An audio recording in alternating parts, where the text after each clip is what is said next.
The airport was bustling with noise, but one sound silenced everything: a German shepherd's desperate bark. Passengers froze as the police dog lunged forward, eyes locked on a terrified little girl clutching her pink backpack. "Rex, no!" his handler shouted, pulling back the leash with all his strength. But Rex wouldn't stop. His instincts screamed that something was terribly wrong. Security officers rushed forward, passengers recorded on their phones, and the little girl's frightened sobs echoed across the terminal. Everyone thought the dog had gone crazy. Until the truth came out. A truth so shocking that even hardened officers couldn't believe it. By the time they realized what Rex had been trying to warn them about, it was already too late. Before we start, make sure to hit like, share, and subscribe. And really, I'm curious, where are you watching from? Drop your country name in the comments. I love seeing how far our stories travel. The morning sun poured through the tall glass windows of the city airport, painting the polished floors in streaks of gold. Travelers bustled in every direction. The air filled with the sounds of rolling suitcases, flight announcements, and hurried footsteps. Amid the chaos stood Officer Mark Jensen, calm and collected, with his loyal German shepherd Rex trotting proudly beside him. The canine's black vest gleamed with the bold white word, police. Mark had been on duty for hours already, and though fatigue tugged at his shoulders, Rex's alert gaze kept him sharp. Together they had cleared 3 terminals that morning, routine sweeps for narcotics and suspicious packages. Rex was more than just a dog. He was Mark's partner, his shadow, his family. The bond between them ran deeper than words, forged through countless nights of trust, training, and danger. As they walked through the security checkpoint, Rex's ears twitched at every sound: the rustle of a newspaper, the click of a suitcase latch, the nervous laughter of travelers. Mark smiled faintly, giving Rex a reassuring pat. "Easy, buddy," he murmured. "Just another day keeping everyone safe." The officers stationed nearby greeted them with nods of respect. Everyone at the airport knew Rex. He wasn't just famous for his record of successful detections. He was known for something rarer: instinct. Where machines failed, Rex succeeded. Where human eyes missed danger, his nose found truth. Mark leaned against the barrier for a moment, scanning the line of passengers moving through the metal detectors. A mother holding a baby, a businessman glued to his phone, teenagers laughing over selfies, ordinary faces, ordinary lives. Nothing unusual, nothing threatening. Yet Rex's eyes were already studying the crowd differently, searching, sensing, listening. The German shepherd stood perfectly still, muscles coiled beneath his fur, tail low but ready. His sharp eyes darted toward the boarding gates, and a low rumble formed in his chest. Mark noticed the shift immediately. "What is it, boy?" he whispered. Rex's ears perked up. His breathing deepened. And then, without warning, the calm morning shattered, as the dog let out a single deep bark that echoed across the terminal. Passengers turned in confusion. Something was wrong, very wrong. The deep echo of Rex's bark sliced through the air like a siren. Heads turned, conversation stopped, and the flow of travelers froze mid-motion. The calm rhythm of the airport was gone in an instant. Officer Mark Jensen tightened his grip on the leash, his pulse spiking. "Rex, easy," he commanded. But the German shepherd's stance told him this was no mistake. Rex's fur bristled, muscles tense, teeth bared, not in aggression but in warning. His sharp gaze had locked on someone in the crowd. Mark followed the dog's line of sight. A small figure stood near the security checkpoint, no more than 7 or 8 years old. A little girl, red-haired and trembling, clutching a pink backpack to her chest. Her wide eyes darted between the officers and the barking dog. She took a step back, confused and frightened. People around her began whispering, "What's wrong with that dog?" Someone muttered, "Why's he barking at a kid?" Another asked, phones already lifting to record. Mark could feel the judgmental stares. To most onlookers, it looked like the police dog had gone rogue. But Mark knew better. Rex never barked without reason. He crouched low beside his partner, voice calm but firm. "What is it, boy? What do you smell?" Rex's ears flicked forward, tail stiff. His nose twitched furiously as he took a step toward the girl, barking again, louder, sharper. The nearest TSA officer frowned, motioning for Mark to hold the dog back. "She's just a kid, Jensen. Probably spilled something sweet in her bag." Mark hesitated. "No," he said quietly. That's not it. Rex tugged harder, claws scraping the floor as he lunged toward the girl. The leash stretched tight, muscles straining. Passengers gasped and stumbled back. The girl's eyes filled with tears as she pressed the backpack tighter against her body. "Please make him stop!" she cried. Mark's instincts battled his training. He wanted to calm the scene, but deep down he trusted Rex more than anyone. The dog's bark wasn't one of aggression, it was desperation. The airport supervisor's voice cut through the commotion. "Jensen, restrain your dog." But Mark's gut twisted. Something about the way the girl held that bag, the way she shook, the way Rex wouldn't stop barking, it all felt wrong. He met his partner's eyes. "Rex," he whispered. "Show me." And then, in one terrifying instant, the dog pulled free. Gasps rippled through the terminal as Rex broke free, his leash snapping from Mark's grip. The German Shepherd charged forward, barking with raw urgency. Passengers jumped back, some screaming, others filming. The little girl froze in terror, her tiny fingers clutching her pink backpack like a shield. Her lips quivered as tears welled in her eyes. "Rex, stop!" Mark shouted, lunging forward and grabbing the handle on the dog's vest just in time. He yanked him back, struggling to hold his strength. The dog's growls echoed, reverberating off the glass walls. The child stumbled backward, pressing herself against a column, trembling. The crowd's reaction was instant, anger and panic. "That dog almost attacked her," a man yelled. "Get that thing under control," another shouted. Mark felt the tension rising like a wave ready to crash.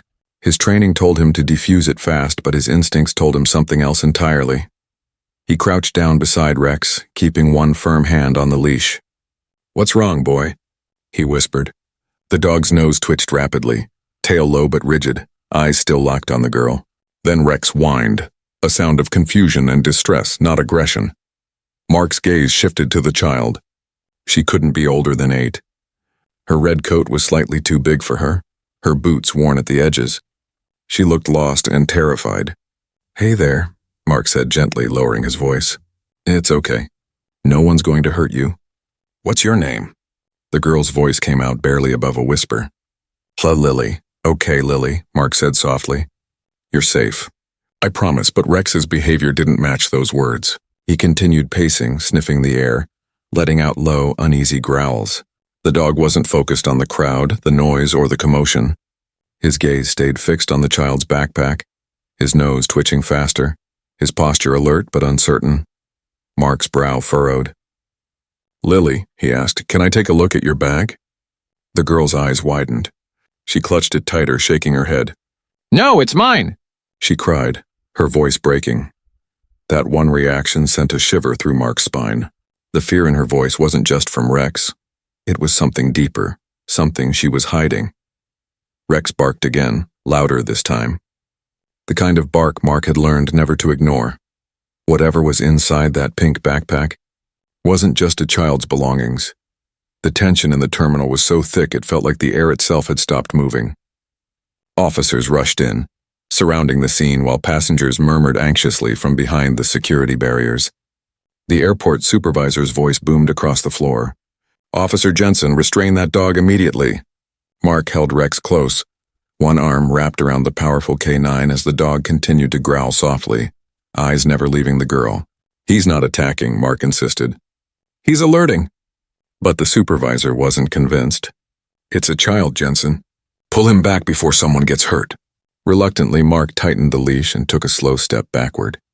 Rex resisted, muscles trembling under his grip.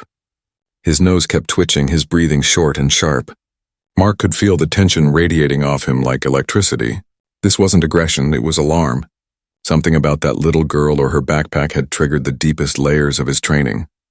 "Sir, we should do a quick check," Mark suggested carefully. "Just a simple scan. Make sure everything's clear." The supervisor frowned. "You're suggesting we interrogate a crying 8-year-old because your dog is acting strange?" His voice carried a sharp edge, drawing stares from nearby travelers. Mark's jaw clenched. He looked down at Rex. The dog's gaze was unwavering, intense, almost pleading. Mark had seen this behavior before, once during a mission when Rex detected explosives hidden in a child's toy truck. Everyone had doubted him then too, until the bomb squad confirmed he was right.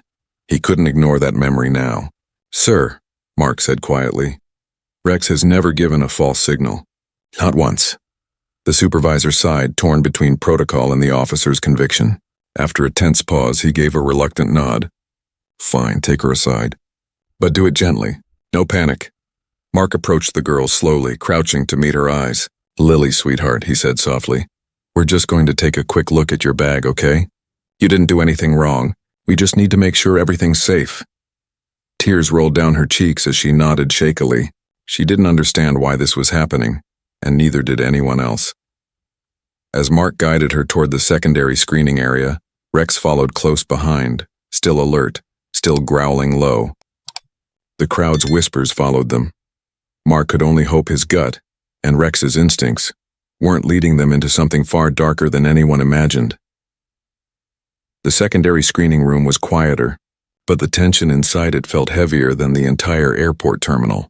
The hum of fluorescent lights mixed with the faint sound of Rex's steady breathing. Officer Mark Jensen stood near the door, keeping his tone calm as he faced the frightened little girl sitting in the chair. Her pink backpack rested on the metal table, zipped tightly as if she feared the world would end if anyone touched it. Lily, Mark said gently, crouching down to her eye level. You're not in trouble, okay? I just need to make sure you're safe. Can you tell me where you're traveling to? The girl looked down, her small fingers twisting together nervously. Home, she whispered. Where's home? He asked softly. She hesitated. Her lips trembled and tears welled in her eyes. I don't know, she murmured, her voice breaking.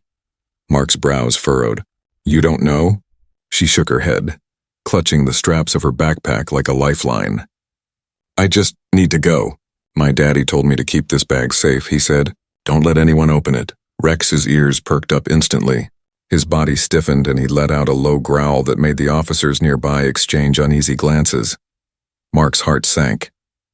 He'd heard stories of criminals using children as carriers, but the look in Lily's eyes didn't belong to someone guilty. It was fear. Real fear. It's okay, Mark reassured her. No one's taking your bag without asking. But can I have Rex take a quick sniff? He's just making sure everything's safe. The girl hesitated, then nodded reluctantly. Mark motioned to Rex, who stepped closer, nose twitching as he circled the backpack. His tail lowered, his breathing slowed, and then suddenly he barked sharply, stepping back with a whine. Mark froze. That reaction wasn't normal. Rex wasn't alerting to explosives or drugs. It was something different, something confusing him. The air in the room thickened with silence. Sir, one of the officers whispered, should we open it? Mark stared at the bag, at the trembling little girl, and at Rex's shifting eyes. Every instinct screamed caution. The girl suddenly blurted out, please, don't open it. He said bad people will come if you do. Everyone went still. Even Rex stopped moving. Mark's pulse raced. Who, Lily? He asked quietly. Her voice cracked as she whispered the words that made his blood run cold. The men who took my daddy. The moment Lily whispered those haunting words, the men who took my daddy, the room fell silent. Even the hum of the fluorescent lights seemed to fade. Mark exchanged a quick, alarmed glance with the officers nearby. The little girl sat frozen, her small hands gripping the backpack so tightly that her knuckles turned white.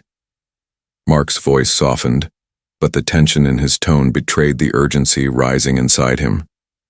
Lily, he said quietly, you can trust me. You said your daddy told you to keep the bag safe, right? She nodded tearfully. Did he tell you what's inside? Her head shook slowly. He said, it's important, and if anyone opens it, bad people will find us. That was enough for Mark. He stood, pulling his radio to his mouth. Dispatch Jensen here. We may have a possible abduction or trafficking case. I need airport security and a medical team on standby. His words made the other officers stiffen. Rex started pacing, circling the table with his nose close to the bag. He barked once, sharp and urgent. His nostrils flared. Then he froze, nose pressed near one corner. A soft metallic scent lingered in the air. Mark noticed it too. Metal when something synthetic, he murmured. His hand hovered above the zipper, then stopped. If it's wired or rigged, the lead security officer swallowed. You think it's dangerous? I think, Mark replied, it's something we can't ignore. Carefully, he nodded toward the bomb squad technician who had just entered. The man slipped on gloves, moved slowly, and examined the seams with a handheld scanner. Rex stood beside him, tense but silent. After a long pause, the technician looked up. No explosives detected, he said, exhaling. The air in the room loosened slightly, but only for a second. But there's something metallic inside, shaped like a small box. Lily's breath hitched. No, please. Don't touch it. She cried, jumping up, but Mark gently caught her arm. It's okay, sweetheart, he said, steady and calm. We just need to make sure it's safe. The technician slowly unzipped the bag. The sound of the zipper seemed deafening in the quiet room. Inside were a few clothes, a tiny stuffed rabbit, and at the bottom, a small gray device taped with wires and blinking with a faint red light. Gasps filled the air. One officer stumbled back. What the? Mark's pulse spiked. Everybody stay calm. Don't touch it. Rex barked sharply, stepping between the device and the girl as if shielding her. Mark's eyes locked on the blinking light. It wasn't an explosive. It was something else, smaller, stranger. The technician's face went pale. Sir, it's a tracking transmitter. And in that instant the realization struck them all. Whoever had taken Lily's father was already tracking her. The discovery of the tracking device sent shockwaves through the room. Officers exchanged tense glances, radios buzzed, and within seconds the airport terminal was locked down. No flights departed, no passengers entered. But in the center of it all sat a trembling little girl, tears streaking down her cheeks, clutching her stuffed rabbit, as if it were her last piece of safety in the world. Mark knelt beside her, his heart heavy. Lily, he said softly, I need you to tell me where your daddy is. Anything you remember can help. She shook her head violently, sobbing harder. I don't know. They took him. Her words broke through the air like shattered glass. They said if I didn't do it, they told me they'd hurt him. The room went silent again, the truth sinking in. The backpack. The transmitter. The fear in her eyes. She wasn't a suspect. She was bait. Rex whined softly and nudged her hand with his nose, sensing her distress. The little girl looked down at him through tears, her small fingers brushing against his fur. He was trying to protect me, wasn't he? She whispered. Mark nodded slowly. That's what he does best. Lily's sobs quieted, but her body still shook. They told me to get on the plane and not talk to anyone, she continued, her voice trembling. They said my daddy was sick, that they'd help him if I listened. Mark clenched his jaw. The cruelty of it made his stomach twist. They used her, he muttered under his breath. Those monsters used a child to track her own father. An officer entered, holding a report. Sir, we traced the signal from that transmitter. It's still active and someone's monitoring it right now. Mark's pulse spiked. Then they know we found it, he said. He turned to the little girl. Lily, I promise you we'll find your dad. But I need you to stay brave, okay? She nodded faintly, wiping her tears. Can Rex stay with me? Mark smiled gently. He's not going anywhere. As Rex settled beside her, resting his head on her knee, the little girl let out a shaky breath. The first sign of calm since the chaos began. Mark stood, eyes narrowing with resolve. They're out there watching, he said to his team. But they just made one mistake. He glanced back at Rex. They picked the wrong kid. And the wrong dog. The room buzzed with activity as officers relayed orders, sealing exits and scanning for anyone suspicious. Mark stood near the table, his mind racing, every detail clicking into place. The transmitter wasn't just a random object, it was a signal, a beacon meant to track Lily's every move. And if the traffickers had eyes on it, they already knew the police had intervened. Rex paced restlessly near the girl, nose twitching, ears pinned forward. He let out a deep, uneasy whine, his instincts screaming that danger was still near. Mark crouched beside him, one hand resting on his back. Easy, boy, he whispered. We'll find them. Just stay sharp, but Rex wasn't calming down. His gaze wasn't fixed on the bag anymore. It had shifted to Lily herself. The dog sniffed the air, circling her once, then twice, letting out a low growl that made the hairs on Mark's arms stand on end. Something wasn't right. Mark's eyes narrowed. Rex, what is it? The canine pressed his nose against the girl's coat, whining, then looked up at Mark with pleading eyes. The same look he'd given once before, right before discovering a wounded hostage hidden under rubble. Mark's stomach turned. Ma'am, he called to the nearby medic, I think we need to check her, right now. The female paramedic blinked in confusion. You think she's injured? I don't know, Mark said. But Rex does. Lily looked frightened again, clutching her arms around herself. "I'm fine," she said quickly, her voice trembling. "Really? I'm just tired." Rex barked sharply, startling everyone in the room. It wasn't a random bark, it was urgent, focused. He pawed at her side, whining louder. Mark stepped closer, gently kneeling before the girl. "Lily," he said softly. "He's not trying to hurt you. He's trying to tell us something. Please, let the medic take a quick look, okay?" Tears filled her eyes as she nodded weakly. The medic knelt beside her, checking her pulse. Then her expression shifted, confusion turning to alarm. "Her heartbeat's irregular," she murmured, "and her temperature's dropping fast." Mark felt a cold dread creep into his chest. Rex's instincts had been right again, but this time, it wasn't about danger around her, it was danger inside her. The medic's words hit like a thunderclap. "Her heartbeat's unstable," she said urgently, pressing her stethoscope against Lily's chest. "She's in distress." Before anyone could react, Lily's small body trembled. Her face drained of color as her knees buckled. Mark lunged forward just in time to catch her before she hit the floor. "Lily!" he shouted, his voice breaking through the chaos. Her head rolled weakly against his arm, eyes fluttering. Rex barked wildly, circling them, whining, pawing at Mark's leg as if begging him to do something. "Get the med team now!" Mark roared. Officers scrambled, calling for a stretcher, clearing the room. The hum of radios and shouts of medical emergency echoed down the hall. The medic knelt beside Mark, quickly checking Lily's pulse again. "It's fading," she said, panic flashing in her eyes. "She's not breathing right. We need oxygen." Mark's hand shook as he held the little girl close. He could feel her heartbeat fluttering like a trapped bird. "Stay with me, sweetheart," he whispered desperately. "You're okay, you hear me? You're okay." Rex whimpered again, pressing his muzzle to her small hand, refusing to move. His normally steady composure was gone. He was agitated, desperate, sensing the gravity of the moment. A paramedic burst through the door, carrying medical gear. "Move aside," he shouted. They laid Lily on the floor, her small frame pale and still under the harsh fluorescent light. Tubes, wires, and monitors followed. The steady beep of the heart monitor filled the air, uneven, erratic. "She's crashing," the medic yelled. "We're losing her!" Mark froze. The words echoed in his head like a nightmare. He'd faced danger, seen victims, fought through gunfire, but watching a child slip away in front of him was something else entirely. Rex barked again, loud and sharp, startling everyone. He stepped forward, sniffing near her side, and let out a low growl. His instincts were screaming at him. He pawed at the area under her coat repeatedly, whining. Mark's breath caught. "He's trying to show us something. Check her abdomen." The medic didn't hesitate. She carefully lifted Lily's coat and gasped. "Oh my God. She's bleeding internally." The room erupted into motion. "We need to transport now," the paramedic barked. They lifted Lily onto the stretcher as Rex howled, a deep, sorrowful sound that made even the officers go silent.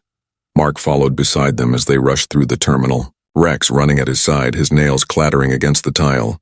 The world around them blurred, the shouting, the flashing lights, the alarms, all drowned beneath the sound of Rex's relentless whine.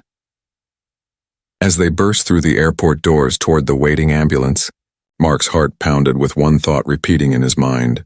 "Please, let us be in time." The ambulance raced through traffic, sirens wailing, lights flashing against the city skyline. Inside, the air was thick with urgency. The paramedics worked quickly, their hands moving in controlled chaos. Tubes, monitors, oxygen masks. Everything blurred into motion around the tiny, fragile figure on the stretcher. Mark sat beside her, gripping the rail tightly. His uniform was smeared with streaks of blood from when he'd carried her out. Rex sat near the back, eyes locked on the girl, his body trembling with unease. Every few seconds, he let out a low, anxious whine as if begging her not to leave. The lead medic checked her vitals again. "BP's crashing," he muttered. "We're losing time." He pressed a hand to her abdomen, feeling for injury. Then suddenly his brow furrowed. "Wait," he whispered. "Something's not right here." Mark leaned forward. "What do you mean?" The medic glanced at him, eyes wide. "There's something under her skin." Mark's heart skipped. "What?" "It feels like a small device, metallic, right along her side." The realization hit like a gunshot. Mark froze, remembering the transmitter found in her bag. His stomach churned. "You're saying they planted something in her?" The medic didn't answer. He carefully lifted Lily's shirt and revealed a small patch of irritated skin. Red, swollen with a faint glint of metal underneath. "She's been implanted," he said grimly. "That's why her body's reacting. There's internal infection and bleeding." Mark's chest tightened.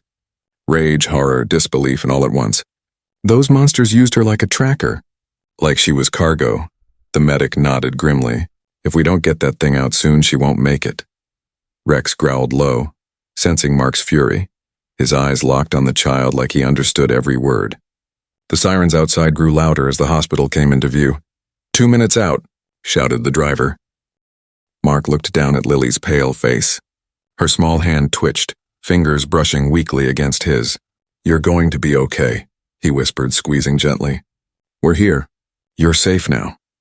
Rex shifted closer, resting his head near her arm, his breathing heavy and fast. The paramedic monitored the vitals. Weak, fading, but still fighting. As the ambulance screeched to a halt, the doors burst open. The hospital team rushed out, pulling the stretcher through the doors. Mark followed, Rex right beside him, heart pounding as doctors shouted orders. "Prep for emergency surgery," someone yelled. As they disappeared down the hallway, Mark caught one last glimpse of Lily's face before the doors closed. Her lips moved faintly, a whisper barely audible through the chaos. "Tell Rex, thank you." And then she went still. The hospital corridors pulsed with urgency. Doctors moved swiftly, voices overlapping as they wheeled Lily into the operating theater. The red light above the door flicked on. Surgery in progress. Mark stood frozen in the hallway, his uniform drenched in sweat, Rex sitting rigid at his side. The German shepherd's ears were pinned forward, his chest rising and falling rapidly, as if he could sense the battle being fought beyond those doors. Mark ran a shaky hand through his hair. "She's just a kid," he whispered. "How could anyone do this to her?" Moments later, an intelligence officer approached holding a tablet. "Jensen," he said, "you'd better see this." On the screen was a map, a series of blinking dots clustered across the city. "We traced the transmitter signal. It's connected to a larger network. Child trafficking and illegal transport. Lily's father must have tried to expose them." Mark's pulse quickened. "So they took him and used her as bait."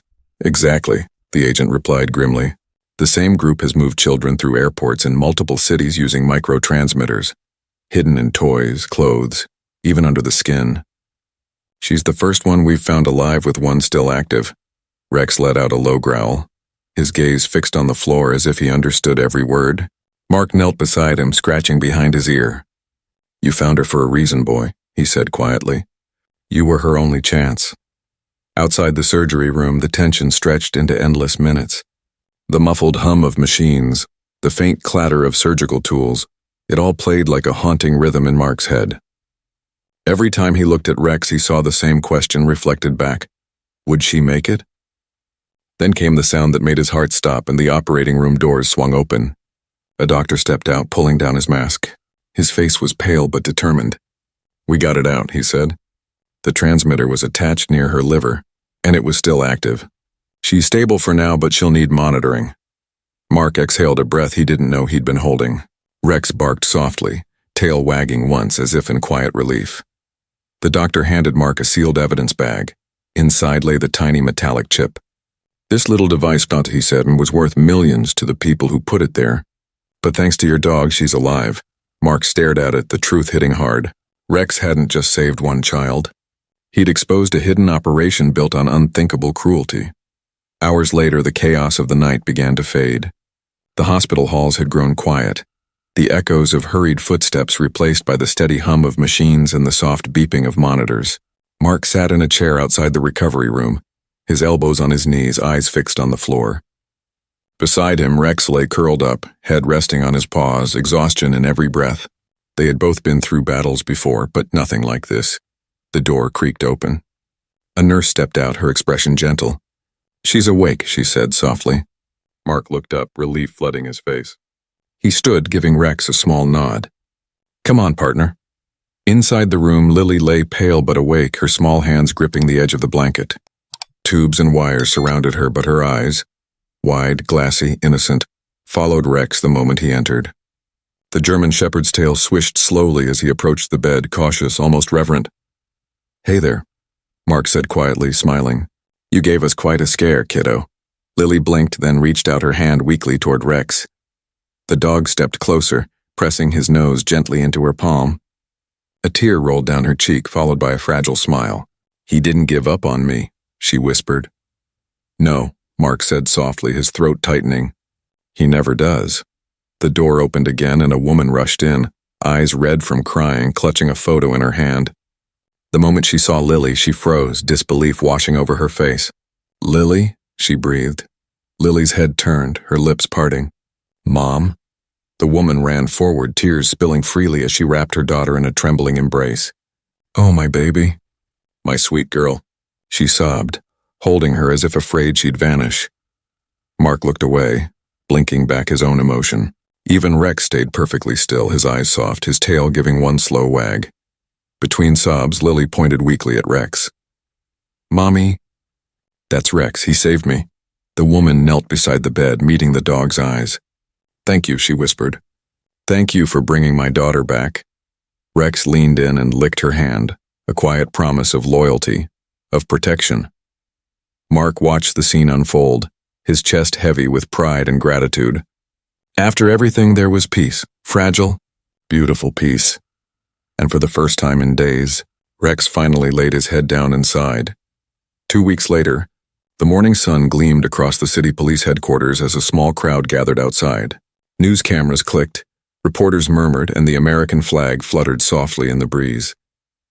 The department had never seen so many people show up for a canine ceremony. But Rex wasn't just any dog anymore. He was the hero whose instincts had saved a little girl and helped uncover a trafficking network that stretched across multiple states. Mark stood proudly beside his partner, one hand resting on Rex's back. The dog sat tall, chest puffed, wearing a fresh vest that gleamed under the light. His tag now bore a single inscription, Rex, Guardian of the Innocent. The police chief stepped up to the podium. Today, he began, we honor not only courage, but compassion.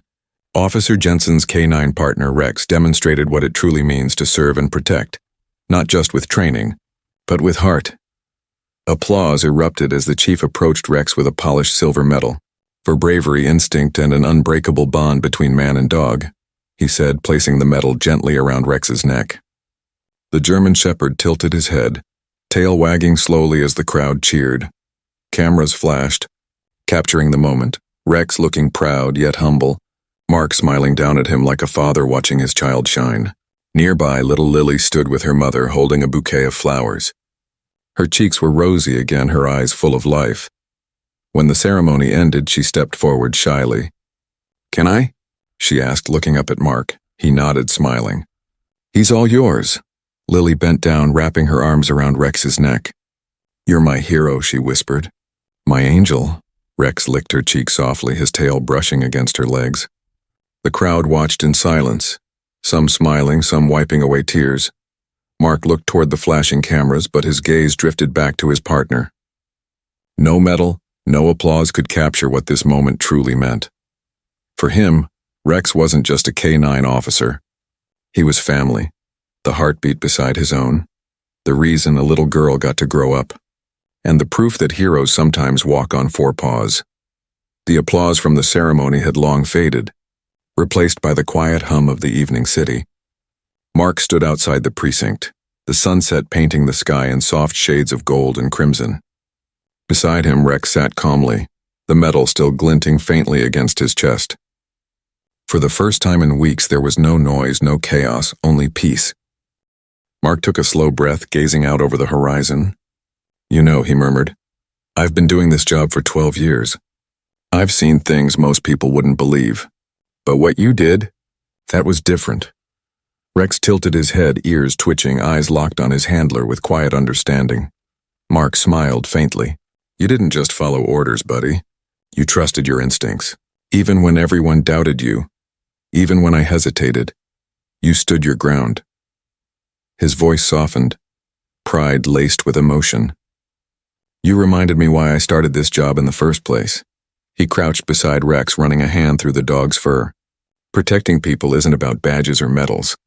It's about heart. You taught me that again. Rex let out a soft huff, pressing his head against Mark's shoulder. The gesture was small but full of meaning, loyalty in its purest form. Mark looked toward the street where the ambulance had once sped away, remembering the fear, the chaos, the moment he thought it was too late. Now that same road glowed softly in the evening light. "We almost lost her," he said quietly. "But because of you, she's home." Her mother's smiling again. "That's what matters." Rex wagged his tail once as if in quiet agreement. Behind them, the city came alive with distant sirens and honking cars, a reminder that their duty never truly ended. But for now there was peace. Mark stood, straightening his uniform, and glanced down at his partner. "Come on, hero," he said with a grin. "Let's go home." As they walked toward the patrol car, Rex paused for a moment, looking back toward the sunset, then followed, tail swaying gently. In that moment, Mark realized something profound. Heroism wasn't about glory or recognition. It was about instinct, courage, and the bond between a man and his dog, a bond that could see what others couldn't, and save lives when it mattered most. And Rex had done exactly that. Weeks passed, but the story of Rex and Lily continued to echo far beyond the city. News channels replayed the footage of the ceremony. Headlines called him the dog who heard what no one could see, and people from all over the world sent letters and toys addressed simply to Rex, the hero dog. But for Mark, it wasn't about fame. It was about the quiet moments that followed. He often visited Lily and her mother at the hospital. Each time, the little girl's smile grew brighter, her laughter filling the sterile halls with a warmth that reminded everyone what they had fought for. And Rex? He always waited by her bedside, resting his chin on the edge of the blanket as if guarding her dreams. One afternoon, as sunlight streamed through the window, Lily reached for the pink ribbon she wore in her hair. She tugged it loose and held it out to Mark. "This is for Rex," she said softly, "for saving me." Mark smiled, kneeling down so she could tie it gently around Rex's collar. The German Shepherd sat perfectly still, eyes locked on hers, as if he understood the importance of the gesture. When she finished, she whispered, "Now you'll always have something from me." Rex wagged his tail slowly, then leaned forward and gave her a gentle lick on the cheek. The little girl giggled, the sound pure and light. Mark swallowed hard, emotion catching in his throat. "He'll keep it safe," he said, "just like he kept you safe." Outside, the sun dipped lower, painting the world in golden light. As they stepped out of the hospital, Mark looked down at his partner, the metal still gleaming, the pink ribbon fluttering softly in the breeze. "You know, buddy," he said quietly, "you didn't just save a life. You gave her a future." Rex looked up at him, tail wagging, eyes filled with that same steadfast loyalty. Mark smiled. "Let's get back to work, hero. The world still needs you." As they walked toward the waiting patrol car, the scene faded, man and dog side by side, the bond between them unbreakable. And somewhere deep in that silent understanding between handler and canine, one truth remained clear. Heroes don't always wear badges or capes. Sometimes they walk on four paws and speak through their hearts.